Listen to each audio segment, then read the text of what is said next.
So guys, जैसा कि आपने थंबनेल और टाइटल में देख ही लिया होगा, इस वीडियो में बात करेंगे टोटल 3 टॉपिक्स के बारे में और ये तीनों ही टॉपिक्स आपकी रिक्वेस्ट पर होने वाला है। यानी कि पूरा वीडियो आप लोगों की रिक्वेस्ट पर है। तो वीडियो में आगे बढ़ने से पहले रिक्वेस्ट एक बार देख लेते कहां कहां से आई है। ठीक है, पहली रिक्वेस्ट आपकी है ABFRL Aditya Birla fashion retail limited, इस पर एनालिसिस। और दूसरा रिक्वेस्ट आपका आता है बेल और बेल पर भी एक वीडियो। नेक्स्ट आपका रहेगा टॉपिक एक और रिक्वेस्ट पर, तो जल्द ही आपको मिल जाएगा वो भी। ठीक है, सबसे पहले शुरुआत करेंगे Bharat electronics limited. Recently stock ने बहुत तगड़े रिटर्न दिए, एक स्ट्रॉन्ग रैली भी दी, लेकिन उसके बाद में करेक्शन। अब भैया इस करेक्शन से पहले तक मार्केट एक्सपर्ट्स बहुत तगड़े बुलिश थे। भैया कैसे थे बुलिश अभी मैं आपको बताऊंगा, लेकिन एक चीज ध्यान से सुनना वीडियो में आगे जाने से पहले। इंपॉर्टेंट ये है कि हम रिसर्च कितना करते हैं, रादर देन हम किसी की अगर बातें सुनकर के काम करेंगे ना, तो भैया वो सबसे बड़ा गलत काम है। क्यों है अभी मैं आपको वीडियो में आगे बताता हूं। उससे पहले ये देखो, यहाँ पे भारत इलेक्ट्रॉनिक्स लिमिटेड में ये आपको यहाँ पे मिलेगा आनंद राठी की तरफ से, यहाँ पर ये पूरा रिसर्च है। भारत इलेक्ट्रॉनिक्स लिमिटेड में खरीदारी करनी चाहिए कहां पे, टारगेट 415 का दिखेगा, स्टॉप लॉस 390 का। भैया अगर आप इसमें खरीदारी करते हो 390 का स्टॉप लॉस और 415 का टारगेट लेकर के अभी चल सकते हो शॉर्ट टर्म के अंदर। लेकिन सिर्फ और सिर्फ भैया यहां पर ये चीज पता लगने से ही तो आप यहां पर डिसीजन नहीं ले लोगे ना, क्योंकि एक्सपेक्टेड अपसाइड टारगेट जो है 415 का है अकॉर्डिंग टू आनंद राठी। लेकिन हम जाकर के खरीद तो नहीं लेंगे, तो हमें क्या करना पड़ेगा, हमें और रिसर्च करनी पड़ेगी।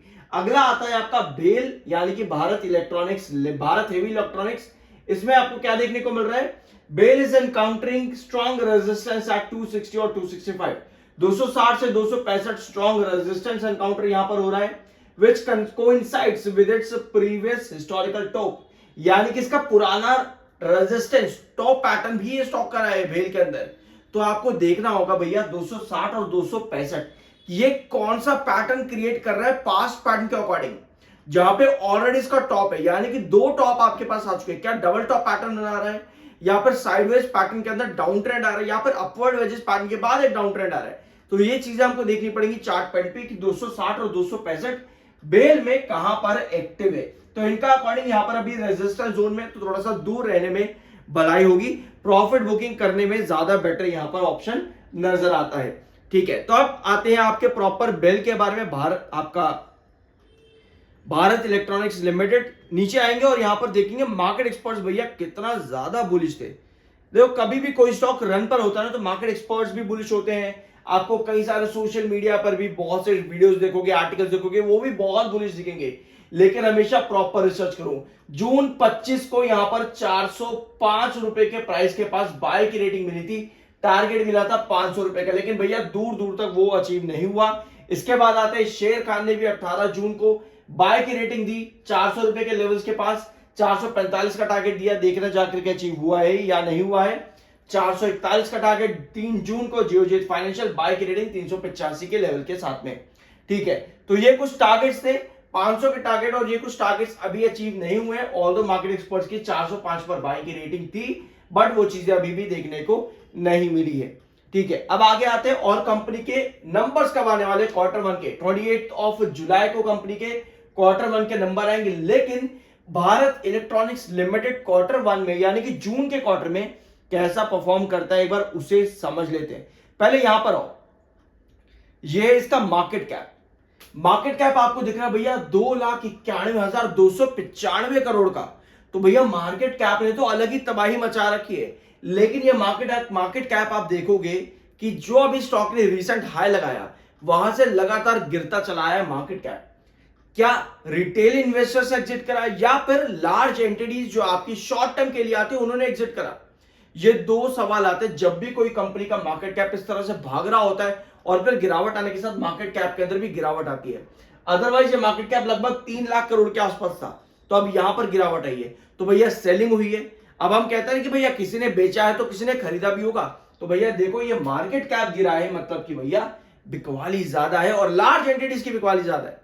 लार्ज एंटिटीज और रिटेल एंटिटीज के बीच में बहुत डिफरेंस होता है। अगर एक लार्ज एंटिटी ज्यादा पैसा लगा रही है, वो सेल कर देती है, तो बाद में जो छोटी आपकी रिटेल इन्वेस्टर्स हैं वो 50-100 भी आकर के ना वो एक लार्ज एंटिटी को पूरा नहीं कर सकते।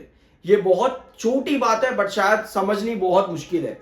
ठीक है, अब आते हैं कंपनी के नंबर पर। जून में कंपनी कैसा रिजल्ट देती है, तो भैया पास्ट पैटर्न्स के अकॉर्डिंग हम यहां पर समझते हैं। सबसे पहले कंपनी की सेल्स को देखेंगे, तो भैया सेल्स कंपनी की आ रही है मार्च और जून का कंपैरिजन। यहाँ पे जून के कंपैरिजन, मार्च के कंपैरिजन में जून में कंपनी की सेल्स अच्छी नहीं आ रही है। अब आगे आते हैं 2023 के अंदर, तो भैया यहां पर भी सिमिलर कंडीशन नजर आ रही है। अब आते हैं 2024 में, तो भैया यहां पे भी सिमिलर कंडीशन नजर आ रही है, यानी कि मार्च का क्वार्टर हर साल कंपनी सबसे बेस्ट परफॉर्म करके जा रही है, जहां पर जून क्वार्टर आपको मार्च को कॉप अप करता देखने को नहीं मिल रहा। तो भैया ये पॉसिबिलिटी बनती है कि कंपनी शायद जून में वो नंबर ना दे पाए। तो भैया ये पॉसिबिलिटी अभी आपकी है भारत इलेक्ट्रॉनिक्स लिमिटेड में। एमएफआई बहुत बुलिश है, 27.4 का है, आरएसए 48.4 का। भैया टेक्निकल पॉइंट ऑफ व्यू पे छोटी मोटी रिकवरी यहां पर बन सकती है, बट वो सस्टेन करेगी या नहीं।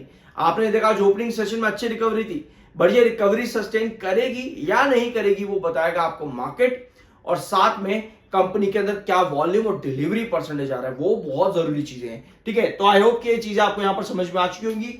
अब आते हैं आपके भेल पे, भारत हेवी इलेक्ट्रॉनिक्स लिमिटेड पे। इसका मार्केट कैप भी आपको 86,790 करोड़ का देखने को मिलेगा। पीई, स्टॉक का पीई बहुत हाई है, 163 का पीई है। अब भैया अगर हम पीई पर जाए तो कंपनी आपको लगेगी बहुत महंगी, और ऑलरेडी स्कार रॉकेट हो चुका है अपने लोअर लेवल्स को लगाने के बाद में यहां पर। ठीक है, ऑलरेडी अच्छा रिटर्न दे चुका है। अब भैया यहां जून के क्वार्टर में कंपनी क्या परफॉर्मेंस कर रही है वो भी एक बार देख लेते हैं। तो भैया भेल भी यहां पे जून के क्वार्टर में इन कंपैरिजन विद मार्च अच्छे नंबर लेकर के नहीं आ रहा है। इसके अलावा आगे बढ़े तो कंपनी 2023 में भी सिमिलर पैटर्न को कंटिन्यू देखने को मिली। 5,000 करोड़ कंपनी के रहे सेल्स जून में, और मार्च में थे 8,227 करोड़। तो भैया जून का क्वार्टर कंपनी का इन कंपैरिजन विद मार्च अच्छा नहीं आ रहा है। भैया 24 में भी यही कहानी रही, यानी कि यहां पर भी बेल में भी कंपनी कंटिन्यू कर नहीं पा रही है मार्च के ब्रेकआउट को, यानी कि जो बेंचमार्क कंपनी मार्च में बना रही है उसको कॉप अप नहीं कर पा रहा है जून का क्वार्टर। तो भैया यहां पर भी पॉसिबिलिटी है कि जून क्वार्टर कंपनी का वीक देखने को मिल सकता है। क्या हमारे पास प्रमोटर होल्डिंग डाटा? यस, नया होल्डिंग डाटा आ चुका है जून का। 63.17% प्रमोटर के पास में है। आपके एफआईज ने लगातार सेलिंग करी है पिछले 4 क्वार्टर से। 9.48, 7.98, 7.19 और 6.36% की होल्डिंग प्रमोटर के पास चेंज हुई है। यहां पर कमी आई है प्रमोटर के डाटा में, वेरस डीआईएस ने खरीदारी करी है। ये पिछले 4 डाटा के अंदर डीआईएस ने लगातार खरीदारी करी है, और पब्लिक की भी थोड़ी बहुत एंट्री यहां पर कम हुई है, 12.02% हुई है 13.29 से। यानी कि एफआईज और पब्लिक जो भी बेच रही है सारा आपको डीआईएस लेके जाते देखने को मिल रहे हैं। ठीक है, ये आपका Bharat heavy electronics limited. Technical MFI 45.4 का है, 42.7 का आपका आरएसए है। ये स्टॉक भी इस समय न्यूट्रल है, बट हाई पीई होने की वजह से और कंपनी के जून क्वार्टर की पॉसिबिलिटी कम आने की वजह से थोड़ा सा अलर्ट रहने की जरूरत बन जाती है। अब आते हैं आपके अगले स्टॉक एबीएफआरएल, यानी कि Aditya Birla fashion and retail limited. तो भैया ये कंपनी जून में क्या परफॉर्मेंस कर सकती है इसको भी समझते हैं एक बार। तो भैया मार्च 2022 2283 करोड़ से जून में कंपनी है 2875 करोड़। तो भैया यहां आपको नजर आ रहा है कि जून का क्वार्टर इन कंपैरिजन विद मार्च अच्छा देखने को मिलता है 2022 में। अब आगे आते हैं 23 में, तो भैया यहां पर भी सिमिलर कहानी दिख रही है कि जून का क्वार्टर कंपनी का मार्च के कंपैरिजन में अच्छा आया सेल्स में। आगे आया तो भैया यहां पर भी यही कहानी है, जून का क्वार्टर बहुत स्ट्रांग गया मार्च के कंपैरिजन में, यानी कि कहीं ना कहीं मार्च में कंपनी वीक नंबर दे रही है। तो भैया यस, आपको दिख रहा है कि मार्च में कंपनी सबसे वीकेस्ट परफॉर्म कर रही है, तो जून का क्वार्टर काफी अच्छा आने के चांसेस भी यहां पर बढ़ जाता है। और अगर आप स्टॉक का प्राइस देखोगे अभी यहां पर लोएस्ट पर है अपना हाई लगाने के बाद में, तो अभी नीचे अच्छी खासी गिरावट भी आ चुकी है। इसके अलावा देखो एक और चीज यहां पर देखते हैं, आपका प्रॉफिट। यस, कंपनी प्रॉफिट लेकर के आ रही है या फिर नहीं। तो भैया overall company at the end loss में ही यहां पर देखने को मिल रही है, क्योंकि कंपनी का ओपीएम परसेंटेज अनसर्टेन है और लो भी है। हाई टैक्स परसेंटेज कंपनी का देखने को मिलता है, तो कभी कभी deferred tax, but deferred tax होने के बावजूद भी कंपनी प्रॉफिट पर नहीं आ पा रही है, क्योंकि इंटरेस्ट और डेप्रिसिएशन अगर आप यहां पर देखोगे कंपनी का बहुत हाई है, और इतना तो कंपनी का ऑपरेटिंग प्रॉफिट भी नहीं आ रहा है। तो इस रीजन की वजह से कंपनी एट द एंड आपको लॉस में ही आती देखने को मिल रही है। एक बार इसका होल्डिंग पैटर्न देख लेते हैं यहां पर। तो प्रमोटर के पास है 46.58%।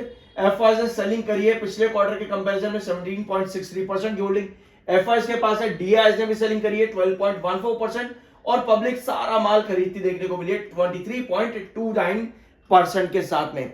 टेक्निकल पॉइंट ऑफ व्यू पर देखें तो भैया आपका आरएसआई यहां पर बहुत बुलिश है, 29.6 का आरएसआई एंड 65.0 का एमएफआई, यानी कि बुलिश है आरएसआई के अकॉर्डिंग, एमएफआई के अकॉर्डिंग स्टॉक इस समय न्यूट्रल है। तो ये थी आपके रिक्वेस्ट पर तीनों टॉपिक्स। आई होप कि वीडियो आपको पसंद आएगा। मिलते हैं अगले वीडियो में।